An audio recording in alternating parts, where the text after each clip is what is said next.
Hey everyone, Chris Lewis from Fox 47's Digital Newsroom. Excited to be talking to you today about a really good news story. We are talking with Britt Slocum, who's the owner of Jersey Giant Subs, and they are doing some amazing things to be able to help in a time when people really need help. So Britt, thanks so much for being with us today. Well, you're welcome, Chris. I appreciate the opportunity. So I know that you guys are doing some really unique things to be able to work with some of our first responders and giving back to first responders because your shops are closed right now. Tell me more about that. Well, what we do, or what we did is we're sitting around talking because we had closed down because we want to keep all of our team members safe across the board. All 19 locations are shut down.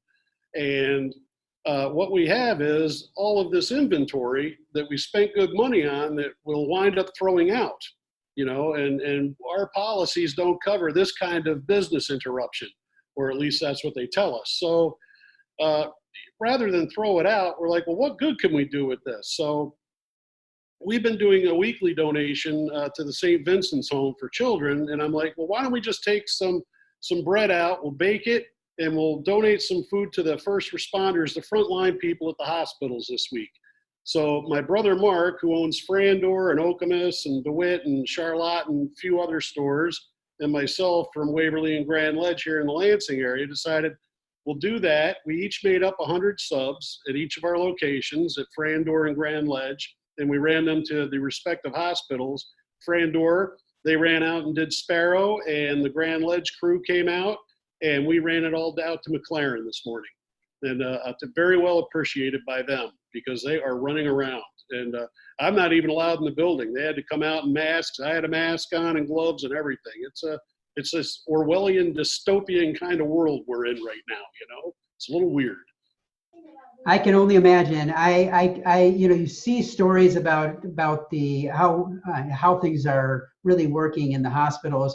And these people are definitely on the front lines, and giving back to them is definitely something. So I applaud you for doing that.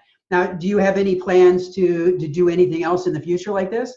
Yes, well, I had discussed with my crew today that next week, perhaps, we go out and we do fire stations one day, a couple of local police departments like the Delta branch of the Eaton County Sheriffs and the Grand Ledge Fire Department and maybe the Delta Township Fire Department, and feed them some food. Because if this goes on any longer than the April 13th, and my gut feeling tells me it's going to, we're going to wind up having to throw out all of our inventory from top to bottom, all the meat, cheese, and the dough we have for baking our bread.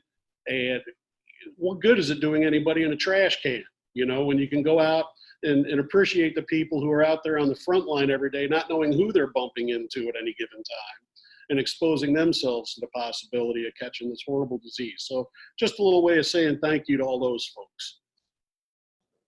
Well, I appreciate you sharing this and all the work that you're doing. This is amazing, and we definitely want to make sure that everyone knows about it. Great. I appreciate that, Chris. Thank you.